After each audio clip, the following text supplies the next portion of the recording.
ఏదైతే గడిచిన 4 సంవత్సరాల 10 నెలల కాలంలో గౌరవ ముఖ్యమంత్రి వర్యులు వైఎస్ జగన్మోహన్ రెడ్డి గారి నేతృత్వంలో చాలా సమర్థవంతంగా పేదరిక నిర్మాణం కోసం కానీ పేదవారి విద్య కోసం కానీ పేదవారి ఉపాధి కోసం పేద మహిళా అక్కచెల్లెముల యొక్క ఆర్థిక స్వావలంబన కోసం కానీ రాష్ట్రంలో ఉన్న పేద అక్కచెల్లెముల యొక్క సొంతింటి కళ నిజం చేసే విధంగా కానీ ఈ రాష్ట్రంలో ఉన్న నిరుద్యోగులకు ఉపాధి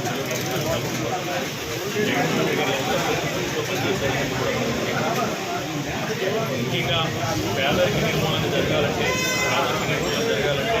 అది ఒక వ్యక్తి ద్వారా మాత్రమే సాధ్యమని సమానత్వం తీసుకురావాలంటే కులాల మధ్య మతాల మధ్య తారతమ్యాలు లేకుండా అసమానత్వం లేకుండా సమానత్వాన్ని తీసుకురావాలంటే అది విద్య ద్వారా మాత్రమే సాధ్యమని ఈరోజు 75 సంవత్సరాల స్వతంత్ర భారతదేశ చరిత్రలో గతంలో ఈ దేశంలో 29 రాష్ట్రాల్లోని ఏ ముఖ్యమంత్రి కూడా కనీసం ఆలోచన కూడా చేయలేని విధంగా ఈరోజు విద్యారంగంలో సంస్కరణలు తీసుకొచ్చి ఈరోజు జగన్మోహన్ రెడ్డి గారి పేదలకు వీలుగా ఈరోజు పేదవారి అభ్యున్నత కోసం పేద వర్గాలు కులాలకి మతాలకు అతీతంగా ప్రగతి పదంలో పయనించాలని ఆయన ఈ విధంగా పాల్గొన్నారు మనందరికీ కూడా తెలిసిందే 2014 నుంచి 2019 వరకు ఈ రాష్ట్రంలో అధికారంలో ఉన్న బీజేపీ జనసేన తెలుగుదేశం పార్టీ కూటమి ఎన్నికలకు ముందు 600కు పైగా హామీలు ఇచ్చి ఎన్నికల్లో గెలిచిన తర్వాత ప్రజలకు ఇచ్చిన హామీలు ప్రజల కష్ట సుఖాలు మర్చి అన్ని రంగాల్లోనూ కూడా ఈ రాష్ట్రంలో పరిపాలించడం విఫలం చెంది కేవలం రాజకీయ ప్రయోజనాల కోసం కొత్త రాజకీయ ప్రయోజనాల కోసం రాజకీయ పార్టీల మనుగడ కోసం రాజకీయ వారసత్వాన్ని కొనసాగించడం కోసం ఏ విధంగా అమరావతి పేరుతో అమరావతి భ్రమపడి ఉత్తరాంధ్ర ప్రాంతానికి తీరని అన్యాయం చేశారో మనందరికీ కూడా తెలిసింది. రేపు జరగబోతున్న ఎన్నికలు ఉత్తరాంధ్ర ఆత్మగౌరవానికి సంబంధించినవి, ఆంధ్రుల ఆత్మగౌరవానికి సంబంధించినవి. ముఖ్యంగా మనకి ఉత్తర నియోజకవర్గంలో పోటీ చేస్తున్న బీజేపీ పార్టీ కాబట్టి ఈరోజు బీజేపీ పార్టీకి మన ఆత్మగౌరవాన్ని ఆత్మగౌరవాన్ని చాటే అవకాశం నిజంగా మనందరూ కూడా అదృష్టం. ఎందుకంటే రేపు ఇవ్వబోయే తీర్పు ద్వారా బీజేపీకి పార్టీని మన నియోజకవర్గంలో చిత్తుగా ఓడించి డిపాజిట్లు కూడా రాకుండా ఓడించి స్టీల్ ప్లాంట్ ప్రైవేటీకరణకు మేము వ్యతిరేకం, పోర్టు ప్రైవేటీకరణకు మేము వ్యతిరేకం, షిప్ యార్డ్ ప్రైవేటీకరణకు మేము వ్యతిరేకం, మాకు ప్రత్యేక హోదా ఇవ్వనందుకు మిమ్మల్ని తిరస్కరిస్తున్నాం, మాకు ప్రత్యేక రైల్వే జోన్ ఇవ్వనందుకు మేము తిరస్కరిస్తున్నాం, ఆంధ్రుల మీద మా వివక్ష చూపిస్తున్నందుకు మేము తిరస్కరిస్తున్నాం, విశాఖపట్నాన్ని పరిపాలనా రాజధానికి వ్యతిరేకించినట్టు మేము మిమ్మల్ని తిరస్కరిస్తున్నాం అని ప్రజలందరికీ కూడా తెలిసి పొరపాటున ఎవరు కూడా బీజేపీ పార్టీ ఓటు వేస్తే వాళ్ళ అహంకారానికి ఉత్తరాది అహంకారానికి మనం తలకెళ్ళిపోతుంది.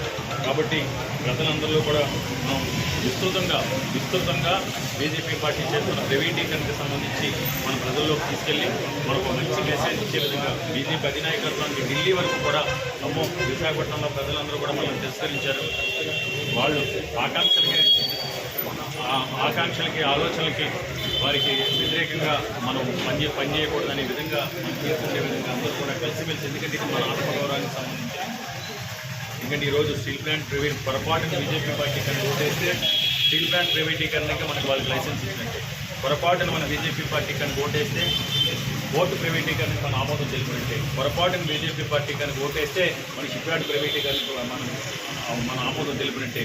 రైల్వే జోన్ ఇవ్వకపోయినా, ప్రత్యేక హోదా ఇవ్వకపోయినా వీళ్ళు మనకు ఓటేశారు అని కనుక వాళ్ళు పొరపాటున కనుక వాళ్ళకి మద్దతు తెలిపితే రేపొద్దున మన భవిష్యత్తు ప్రశ్నార్థం కాబోతుంది. ఈ విధంగా అయితే 2014 నుంచి 2019 వరకు కూడా ఉన్న సంపదను కూడా అన్యాయంగా అడ్డగోలుగా రాష్ట్ర విభజన చేసి మనకు సహాయం చేయాల్సింది పోయి ఉన్న సంపదను కూడా దోచుకున్న వారికి సరైన పొరపాటును చెప్పాలని చెప్పే విధంగా ప్రజలందరితోనే కూడా కార్యకర్తలందరూ కూడా కార్యోన్ముఖుల్లా చేయి కలిపి కథం తొక్కి ఏ విధంగా అయితే జగన్మోహన్ రెడ్డి గారు ఈరోజు ఎన్నికల సమరానికి సిద్ధమన్నారో మేము కూడా సిద్ధమని జగన్మోహన్ రెడ్డి గారు వెన్నట్టు నడవాలని. తప్పకుండా మనం గెలుస్తాం. మన పార్టీ అధికారంలోకి రాబోతుంది, కొత్త నియోజకవర్గంలో కూడా గెలుస్తాం. కానీ మనం కొట్టే దెబ్బ గట్టిగా కొట్టి మన ఆత్మగౌరవాన్ని చాటే విధంగా మనందరం కూడా చేయి కలిపి ముందుకు సాగాలని. తప్పకుండా మనం ఈ ద్వారా ఎవరైతే కార్యకర్తలు ఉన్నారో, ఎవరైతే నాయకులు ఉన్నారో వాళ్ళందరికీ నేను ఒకటే మాటిస్తున్నాను. మేము కేకే రాజు వెన్నంటి ఉన్నందుకు మీరు గర్వపడే విధంగా, ప్రజలందరూ కూడా మిమ్మల్ని ప్రశంసించే విధంగా మనం ఒక అవకాశం కల్పిస్తే ప్రజలందరూ కూడా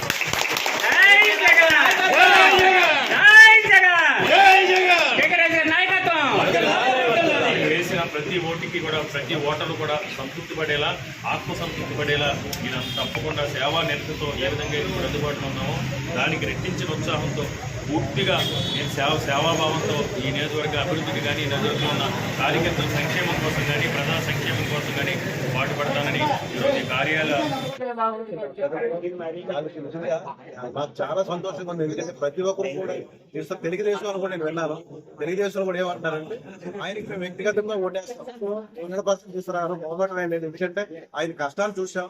ఎందుకంటే జంటా శ్రీనివాసరావు గెలిచిన తర్వాత కనీసం మాకు ఎవరు కనిపించలేదు. కష్టాల్లో ఆయనే మాకు ఏ కష్టం అయినా సరే ఏం చెప్పినా సరే కంటిన్యూగా తిరుగుతున్నాడు. మీకు ఒకటి ఇంకోటి ఛాలెంజ్ చేస్తాం మేము. ఫస్ట్ నా వార్డు నుంచే, నా వార్డు కానీ మెజార్టీ రాకపోతే ఫస్ట్ రిజైన్ చేసింది మేమే. 100% చెప్పి రాసుకోండి కంపల్సరీ మా వార్డు. ఎందుకంటే కసి మీద ఉన్నారు మా వాళ్ళంతా. కేకే రాజు గారు ఏదో విధంగా మెజార్టీ తీసుకొచ్చి గెలిపించాలని కసి మీద ఉన్నారు. ఆ మెజార్టీ కానీ మేము తీసుకురాకపోతే ఫస్ట్ రిజైన్ చేస్తుంది మా కార్పొరేటర్ చాలా రజీ. కరోనా టైంలో సర్వీస్ ఇచ్చారు. కరోనా టైంలో ఇంకెవరు చేశారండి? కేకే రాజు గారు తప్ప. ఏమండి ఆయన చేసింది ఒకటి గుర్తుపెట్టుకోండి, మీరు ఇంకేం అక్కర్లేదు, మీరు ప్రజల్లో చూడండి. ప్రతి ఒక్కరు ఇంట్లో వెళ్ళినా సరే కేకే రాజు అని కూడా మా ఇంటికి వచ్చారండి. మా కష్టాలు అడిగారు, మా గురించి పాపం ఏది చెప్పినా సరే ఆయన స్పందిస్తున్నారు. ఆఫీస్కి వెళ్తే కూర్చోబెట్టి టీ ఇచ్చి ఏంటమ్మా మీ ప్రాబ్లం అని అడుగుతారని జనాల్లోనే ఉందండి అది. ఎందుకంటే వాళ్ళు పూర్తి చేయడం కూడా వేస్టే నాకు తెలిసినంత మట్టుగా. ఎందుకంటే ఇది పబ్లిక్ లో ఎవరిని అడిగినా సరే ఆయన గురించి చెప్తారు కాబట్టి దాని విషయంలో మాత్రం మేము ఎవరు భయపడాల్సిన పని లేదు. మాకు మెజార్టీ ఎంత వస్తుందని మేము ప్లాన్ చేసుకుంటాం. మేము అందరూ ఏంటంటే మెజార్టీ గురించే మేము చూసుకుంటామండి. గెలిపనేది ఆయనకి సీట్ ఇవ్వగానే గెలిపనేది కంపల్సరీ సునాయాసం అయిపోయింది. Thank you.